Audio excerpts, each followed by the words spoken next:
দর্শক বন্ধুরা সবাইকে জানাই ঈদ মোবারক। কিন্তু কেন ঈদ মোবারক সেটি হচ্ছে আপনার আওয়ামী লীগকে বিশাল একটা সুসংবাদ দিল জাতিসংঘ থেকে। আপনার জাতিসংঘের সদস্য এই আপনার আইনজীবী একটা দরখাস্ত করছে কিংবা অন্তর্বর্তী সরকারের বিরুদ্ধে একটা রিপোর্ট বর্তমান দরখাস্ত করছে জাতিসংঘের কাছে। বাংলাদেশের নির্বাচনের আগেই এটা কংখানো অবশ্যই খতিয়ে দেখতে হবে।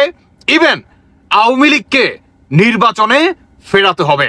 আওয়ামী লীগের যেই দলীয় মার্কা সেই মার্কাটিকেও ফিরিয়ে দিতে হবে আমাদের বাংলাদেশের অন্তর্বর্তী সরকার ডক্টর ইউনূসকে। দর্শক বন্ধুরা, ব্রেকিং নিউজ সেটি হচ্ছে আপনার ব্রিটিশ এই আইনজীবী, তিনি শুধু আইনজীবী নন, তিনি হচ্ছে জাতিসংঘের একটা সদস্য বলতে। তিনি আপনার জাতিসংঘের কাছে বাংলাদেশের যেই জুলাই মাসে মানে 24শে জুলাই কিংবা 8 আগস্ট ডক্টর ইউনূস তিনি যে ক্ষমতা গ্রহণ করে এটাকে কেন্দ্র করে কিংবা তার আগে আপনার 5 আগস্টের পর থেকে বাংলাদেশে যত অরাজকতার সৃষ্টি হয় সমস্ত কিছুর আপনার দাবি জানাইছে এই আইনজীবী জাতিসংঘের কাছে। ইভেন ডক্টর ইউনূসের কাছে চরমভাবে এটার হিসাব দিতে হবে। এখন আসুন কথাগুলো একটু মনোযোগ দিয়ে শুনবেন। সবার প্রথমে বলি যে এই আইনজীবী হচ্ছে আপনার ব্রিটিশ একজন, কেমন উনি ব্রিটিশ একজন নাগরিক, তবে হ্যাঁ উনি জাতিসংঘের সদস্য দুইটাই। ইভেন মানবাধিকার লঙ্ঘনে বা আন্তর্জাতিক ট্রাইব্যুনাল ধরেন, মানে যদি 10 জনের ভিতরে ধরেন উনি হচ্ছেন নাম্বার 1। মানে আওয়ামী লীগের হয়ে বর্তমান উনি কাজ করতেছে। কিভাবে আওয়ামী লীগকে আপনার নির্বাচনে ফেরানো যায়, কিভাবে শেখ হাসিনাকে নির্বাচনে ফেরানো যায়, তিনি এই কাজগুলাই করতেছে। উল্টো দিকে বাংলাদেশের এই অন্তর্বর্তীকালীন সরকার উনি যে পুরা বাংলাদেশের গভর্নমেন্ট নন, তিনি এইটাও প্রকাশ করছে যে 8 আগস্ট ডক্টর ইউনূস যে ক্ষমতায় বসেন, ইভেন এই ক্ষমতাকে কেন্দ্র করে উনি শুধু নির্ধারিত একটা গোষ্ঠীর উপরেই উনি সীমাবদ্ধতা ছিল, আর বাকি সবার উপরে সংখ্যালঘুদের উপরে আক্রমণ, আওয়ামী লীগের দলীয় যেই কার্যালয় সেখানে আক্রমণ, বাংলাদেশের সম্পদের উপরে আক্রমণ বা মব জাস্টিস বা মব ভাইলেন্স করে আওয়ামী লীগের উপরে দোষ চাপিয়ে দেওয়া থেকে শুরু করে আওয়ামী লীগের নেতাকর্মীদের গণহত্যা, ইভেন বাংলাদেশের প্রশাসনের উপরে যেই ম্যাটোকলস ডিজাইনের দ্বারায় প্রতিটি থানার পুলিশকে গণহত্যা করা হয়, ইভেন থানা লুটপাট করা হয়, সমস্ত কিছু সাবমিট করছে জাতিসংঘের কাছে। এখন কথা হচ্ছে অন্তর্বর্তীকালীন সরকার উনি কি নির্বাচনে আওয়ামী লীগকে ফেরাবে, কিংবা জাতি মানে উনি তো মানবাধিকার লঙ্ঘনে একজন লয়ার বা একজন আইনজীবী, তো উনি যেভাবে অন্তর্বর্তী সরকারের এগেনস্টে মানে ডক্টর ইউনূসের এগেনস্টে দাঁড়াইছে, বিশ্বাস করেন ভাই জাতিসংঘের কাছে এটা সাবমিট করছে।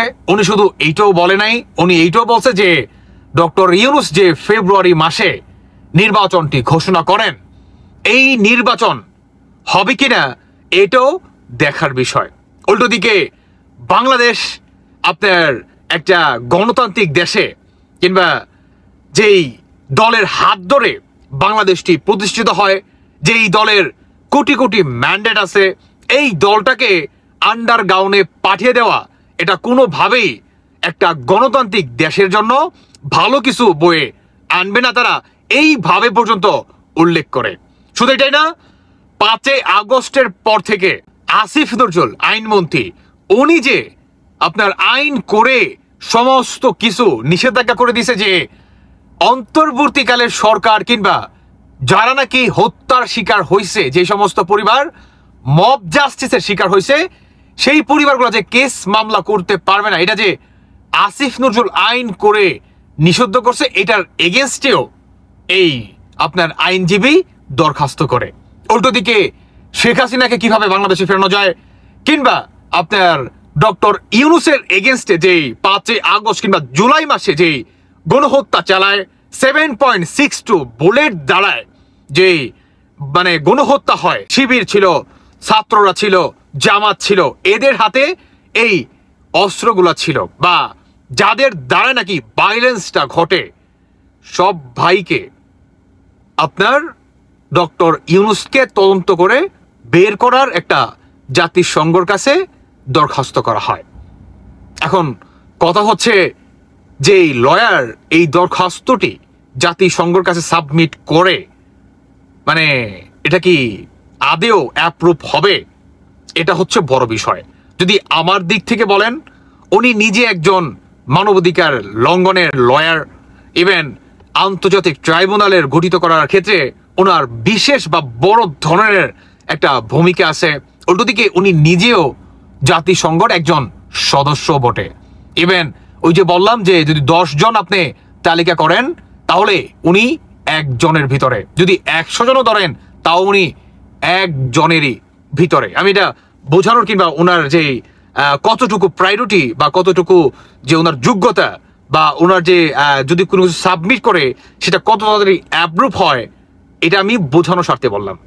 তবে হ্যাঁ, উনি যেভাবে সাবমিট করছে যে অন্তর্বর্তীকালে সরকার প্রতিনিয়ত বাংলাদেশে ভাইলেন্স সৃষ্টি করতেছে, অন্যদিকে আওয়ামী লীগ সরকার বা আওয়ামী লীগ যেই দলটি রাজনৈতিক, এই দলের কোটি কোটি ম্যান্ডেট আছে, এই দলটাকে আপনার আন্ডারগ্রাউন্ডে পাঠিয়ে দিয়ে তারা নিজেরা একটা মানে ওই ছেলেবেলার মতো মানে নির্বাচন দিয়ে দিবে, আর যে কাউকে এরা ক্ষমতায় আপনার নিয়ে আসবে, এটা হতে দিবে না। বুঝতে পারছেন? এনিও দর্শক বন্ধুরা, আশা করি এই ভিডিওটি অত্যন্ত স্পেশাল হবে নির্ধারিত একটা মানুষের জন্য, যারা নাকি বর্তমান আপনার অত্যাচার, মব জাস্টিস, ভাইলেন্স এইসবের করতেছেন। বাকিটা আপনাদের ব্যক্তিগত মতামত অবশ্যই জানিয়ে যাবেন। ভালো থাকুন সবাই। আল্লাহ হাফেজ। আসসালামু আলাইকুম।